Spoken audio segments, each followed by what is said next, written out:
गलत भ्रम। एक दिन एक संत सुबह सुबह भ्रमण के हेतु से एक समुद्र के तट पर पहुँचते हैं।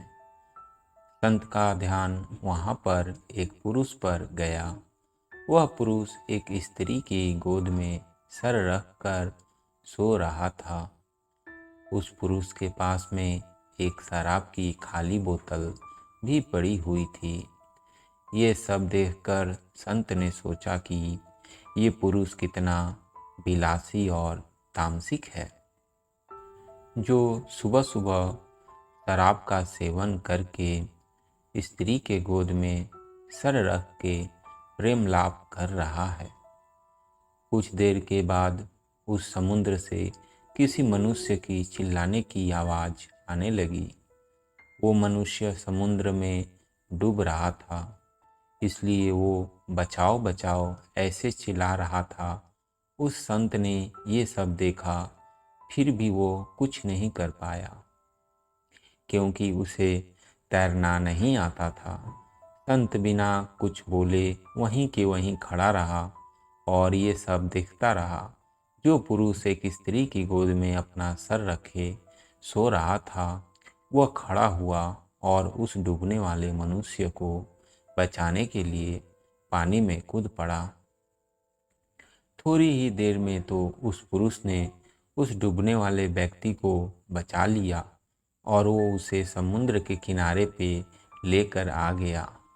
अब ये सब नज़ारा देखने के बाद वो संत विचार में पड़ गए कि क्या मैं इस पुरुष को भला समझूं या फिर बुरा।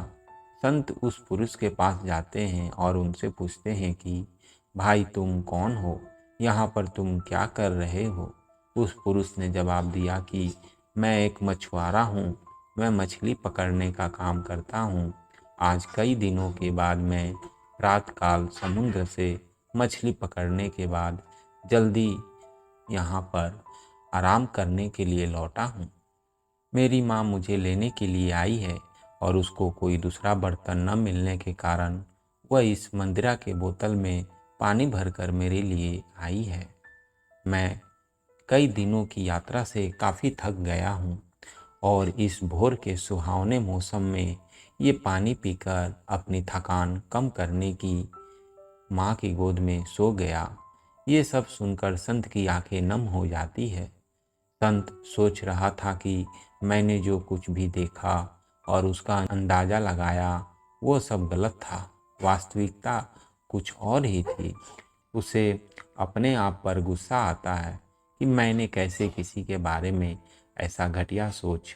इसलिए कि हमें किसी भी निर्णय लेने से पहले उसके बारे में 100 बार सोचना चाहिए और अच्छे से सोच समझ कर ही फैसला लेना चाहिए, क्योंकि कभी कभी हम फालतू के भ्रम में होते हैं और ऐसे भ्रम में आकर हम गलत फैसला कर लेते हैं। दोस्तों, हमें जो जैसा दिखता है वैसा होता नहीं है, उसका एक दूसरा पहलू भी हो सकता है। पर कभी कभी हम फालतू के भ्रम में आके गलत सोच लेते हैं। दोस्तों, ये कहानी कैसी लगी हमें कमेंट करके ज़रूर बताइए और इस चैनल को सब्सक्राइब करें, ताकि जब भी कोई नई कहानी आए तो आप तक पहले पहुँचे। धन्यवाद दोस्तों।